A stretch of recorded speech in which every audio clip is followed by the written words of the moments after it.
Okay, we officially hit it. We hit the record $1 trillion of total credit card balances. Was that inevitable, or is this a problem? What's it mean for you? I've got that and more coming up.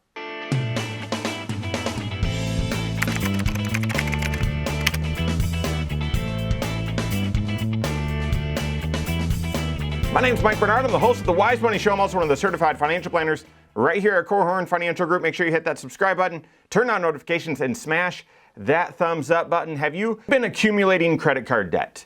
And if the answer is yes, I know that probably hurts and you probably regret it, but I know how it happens. I've seen it just tons of times, and it is, well, we use the credit card for most of the monthly expenses. Why? Because it's super convenient. A lot of the expenses are online, and credit cards is just safer to use those online because of the anti-theft protections that they offer. And we get points, and therefore we put a lot on the credit card, and then every single month we just pay it off. We just pay it off, and it was harder to pay off, and then it got a little harder to pay off, and then it got better, and then harder to pay off. Oh, we needed to dip into savings to pay that one off.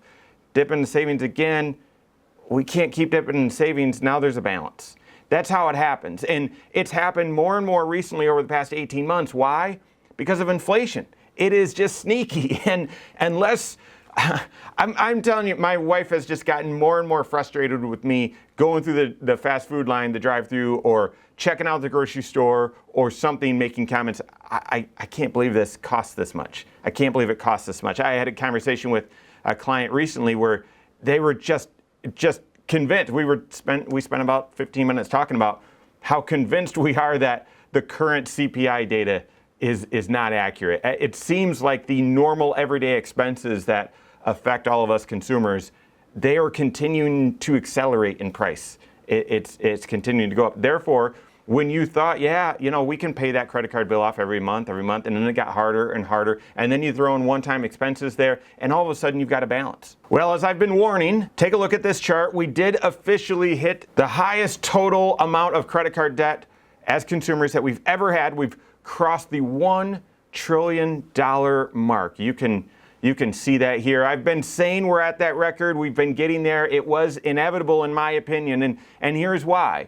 Everything costs a little bit more, and therefore if you put the same amount of goods and services on your credit card every single month, and you compare that to 5 years ago, your balance right now is going to be higher than it was 5 years ago because everything costs more. And so to me, it is inevitable. As things cost more, the overall credit card balances will just naturally go up. That's okay.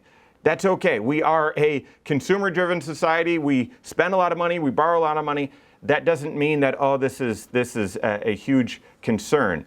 To me, what's more concerning, though, is the record high interest rates. Take a look at this chart as well. The average interest rate, I've also shared, as we've talked about this before, and that is at a record high or at a high point going back to 1985 as far as this chart goes back. So when you've got much higher balances and much higher interest, well, then that's where it really starts eating into your monthly cash flow. Take on top of that student loan balances. So as those payments resume here in the next month or so, I'm assuming that makes it even more challenging to pay on the credit card balances. And so the other concerning thing to me is the data, and I don't have it right here. I'm going to be doing a video coming up soon about that, but the data that shows more and more people are having their balances roll over. Close to 30% of people back in 2021 had balances roll over every single month. Now that's over 40% of people having balances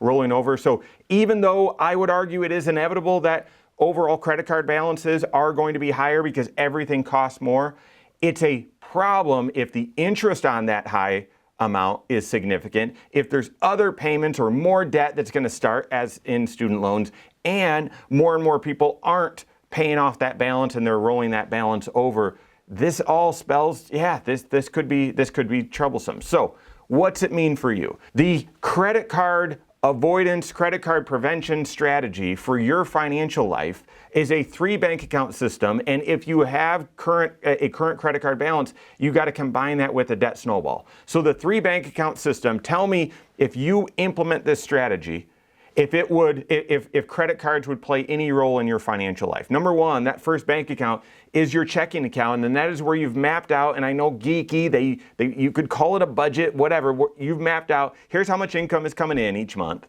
And then here's all our normal monthly expenses. And you've got all that laid out where you can see clearly we've got more income, we've got enough income to cover all of our normal monthly expenses. That's bank account number 1. Bank account number 2 is a savings account or a money market, online money market, where you've laid out all of the non-monthly expenses that you can forecast for the foreseeable future.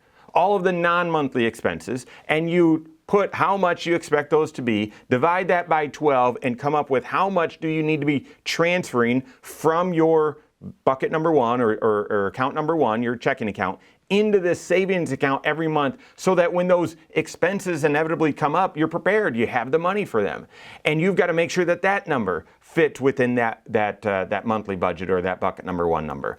Therefore, if you've done the math and all of our normal monthly expenses, they all fit. And yeah, some of those are fixed, like the mortgage. Others, we've got some choice over how much we go out to eat or groceries or that sort of stuff. But yep, it all fits. And then we've kind of laid out, we've looked as far as we can see what expenses are on the horizon at some point, whether that's in a month or in a year or whatever, vacations, insurance payments, tax bills, even deductibles.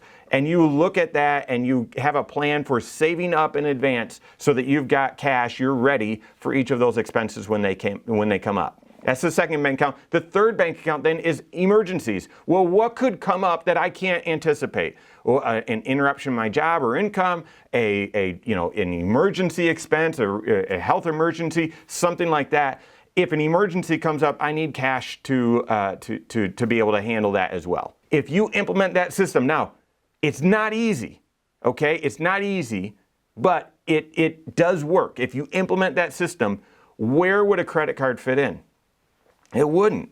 It wouldn't. You wouldn't need a credit card. Now, you can use one and then pay it off every single month, but if you're tracking that budget and if you stay on top of it, then you're not going to get into that circumstance that I mentioned at the beginning where it's, yeah, we've been trying to pay it off, and now we just can't pay it off anymore. So now we've got this balance.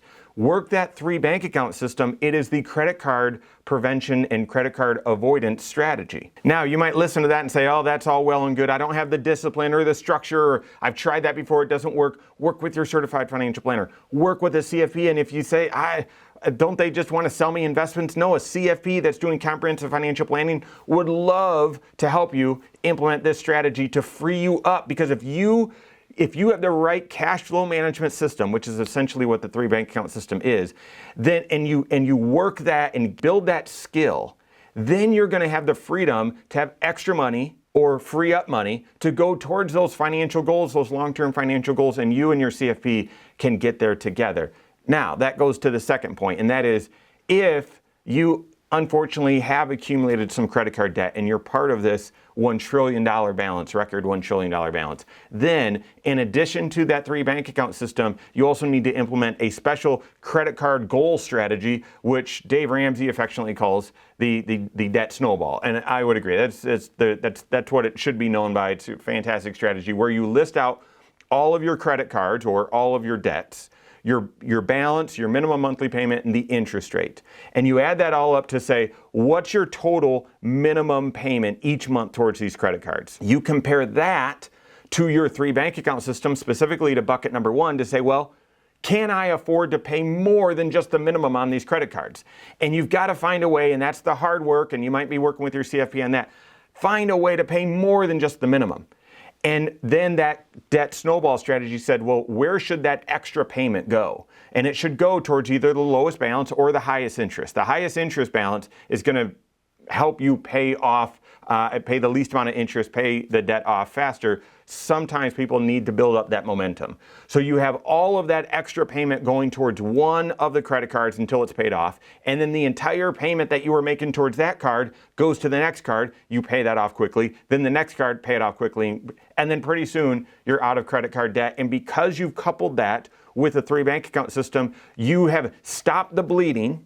You're not putting anything new on credit cards because you've got that 3 bank account system, and you're implementing that credit card payoff goal strategy, that debt snowball, where you're working out from under it. Work with your certified financial planner, guys. $1 trillion in credit card debt, I would say, is inevitable, and yet I do believe it's going to get more cumbersome or more challenging because of record high interest rates, student loan payments coming back online, and the evidence is showing that more and more people are keeping a balance on their credit card. So work that 3 bank account system and build that debt snowball and work that strategy as well. Work with your CFP on that. If you don't have a CFP on your team, contact one on my team. Find us online, Korhorn.com. That's Korhorn with K, wisemoneyshow.com. You can find us there as well, or give us a call, 574-247-5898. All right, there you have it. Go out and take your next wise step in your financial life.